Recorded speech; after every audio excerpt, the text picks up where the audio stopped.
हो जाती है और सौरभ बहुत थक जाता है। गरिमा अपनी माँ के साथ पीछे वाली सीट पर सो जाती है।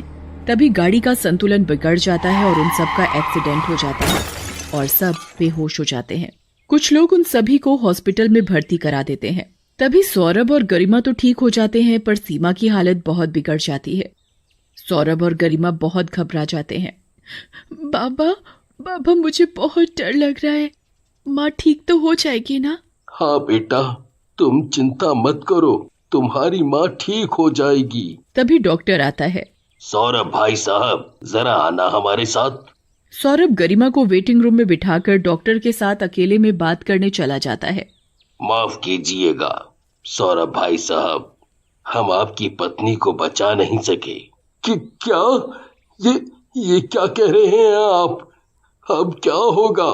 इतना कहकर डॉक्टर अपने ऑफिस में चला जाता है और सौरभ के पास गरिमा को सब कुछ बताने के अलावा कोई रास्ता नहीं बचा था। बेटी गरिमा, अब तुम्हारी माँ नहीं रही।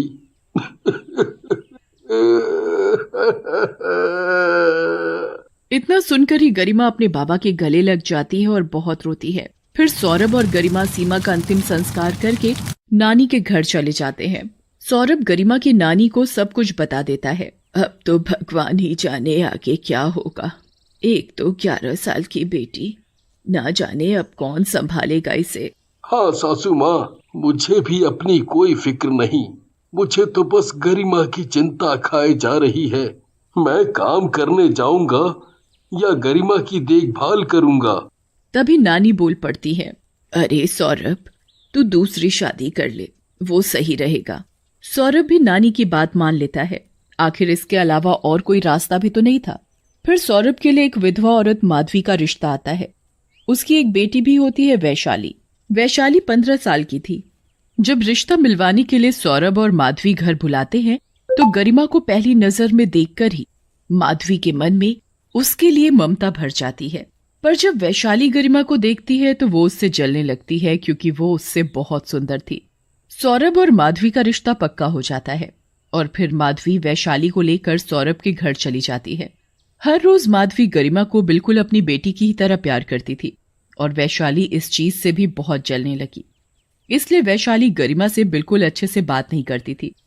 पर गरिमा कभी भी बुरा नहीं मानती थी। उसे विश्वास था कि वो दोनों कभी न कभी तो प्यार से रहेंगे। जब गरिमा और वैशाली दोनों मिलकर स्कूल जाते थे तब भी सारे बच्चे उन दोनों की बराबरी करने लगते कि गरिमा तो वैशाली से ज्यादा सुंदर है, ये तो उसकी बहन लगती ही नहीं। ये बातें सुनकर वैशाली बहुत गुस्से में आ जाती है। ये मेरी बदकिस्मती है जो मुझे तुम जैसी बहन मिली। गरिमा बहुत उदास हो जाती है और ये बात किसी को नहीं बताती। एक दिन वैशाली जब गरिमा को सोता हुआ देखती है तो वो कैंची लेकर गरिमा के पास जाती है और उसके सारे बाल काट देती है। जब गरिमा उठती है तो देखती है कि उसके सारे कटे हुए बाल बिखरे हुए होते हैं। मेरे बाल, ये कैसे हुआ? मैंने काटे तेरे बाल। बड़ा घमंड था ना तुझे अपने बालों पर। ले, अब तेरा घमंड चूर चूर हो गया। पीछे से माधवी सब सुन लेती है और वैशाली को बहुत डांटती है, पर इस बात का गरिमा को बिल्कुल भी बुरा नहीं लगता। माँ, आप दीदी को कुछ मत कहिए, ये बाल ही तो थे, फिर आ जाएंगे। देख अपनी बहन को, तुझसे छोटी है पर तुझसे कितनी ज्यादा समझदार है। कुछ सीख अपनी बहन से। ये बात सुनकर वैशाली को गरिमा से और नफरत होने लगती है। एक रात को वैशाली को गरिमा के ऊपर इतना गुस्सा आता है कि वो उसे जान से मारने की योजना बना लेती है। अगली सुबह, गरिमा गरिमा जल्दी मेरे पास आ, मुझे तुम्हें कुछ दिखाना है। क्या हुआ दीदी, क्या दिखाना है तुम्हें? अरे जल्दी चलो, मैंने वहां पहाड़ी के पास बड़ा सुंदर इंद्रधनुष बनता हुआ देखा। अच्छा दीदी रुको, मैं आती हूँ। वैशाली गरिमा को पहाड़ के पास ले जाती है। दीदी बताओ ना, कहाँ है वो इंद्रधनुष? वैशाली चुपके से गरिमा को धक्का मारकर पहाड़ी से नीचे गिरा देती है। वैशाली घर जाकर चिल्लाते चिल्लाते माधवी को पुकारती है। माँ माँ, वो क्या, वो बोलना क्या हुआ? माँ, वो गरिमा पहाड़ी से गिर गई। क्या? ये क्या कह रही है? गरिमा पहाड़ी से कैसे गिरी, बता। माँ, वो गरिमा खेलते खेलते पहाड़ी से गिर गई।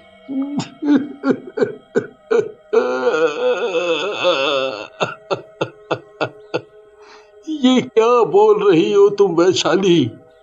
मेरी बच्ची, मेरी बच्ची! सौरभ पहाड़ी की ओर भागता है और वहां जोर जोर से गरिमा गरिमा चिल्लाने लगता है और बहुत रोता है। तभी गरिमा मरने के बाद भूतनी बनकर छिपकर ये सब देख रही होती है और बाबा को रोते हुए देखकर वो भी रो जाती है। पर गरिमा अभी भी वैशाली से अपनी बहन जैसा प्यार करती है। वो जानती है कि ये सब वैशाली की जलन की वजह से हुआ है। वहाँ दूसरी ओर वैशाली सबको रोते हुए तो दिखाती है, पर अंदर से वो बहुत खुश होती है। अरे वाह, अब तो वो गरिमा भी मर गई, अब तो मैं बहुत खुश हूँ। जब वैशाली स्कूल जा रही होती है तब उसके सारे दोस्त उसके पास आते हैं। अरे वैशाली, रुको तो सही। हाँ बोलो ना वैभव, क्या बात है? वैभव के पास और भी दोस्त खड़े होते हैं। अरे वैशाली, मुझे पता चला कि तुम्हारी बहन पहाड़ी से गिरकर मर गई। मुझे सच में बहुत बुरा लग रहा है। हाँ वैशाली, गरिमा तो सच में बहुत याद आती है। पता है लंच टाइम में वो हमें कितना हंसाती थी। उसके साथ में सच में बहुत अच्छा लगता था। हाँ, अब हम सब कर भी क्या सकते हैं, वो वापस तो नहीं आ सकती। वैशाली और उसके दोस्तों की सारी बातें गरिमा की आत्मा चुपचाप देख रही होती है और उसे अपने दोस्तों के लिए बहुत बुरा लगता है। फिर वैशाली वहां से चली जाती है। वैशाली को अपने दोस्तों की बात सुनकर थोड़ा बुरा लगता है। उसे गरिमा की कमी थोड़ी खलने लगती है। जब वैशाली स्कूल से घर वापस आती है तो देखती है कि घर बहुत सूना सूना लग रहा है और उसकी माधवी भी बहुत उदास है गरिमा के जाने से। अरे वैशाली, तुम आ गई, जल्दी से हाथ मुंह धो लो, फिर खाना खाने आ जाना। वैशाली को फिर से थोड़ा सा गरिमा के लिए बुरा लगता है।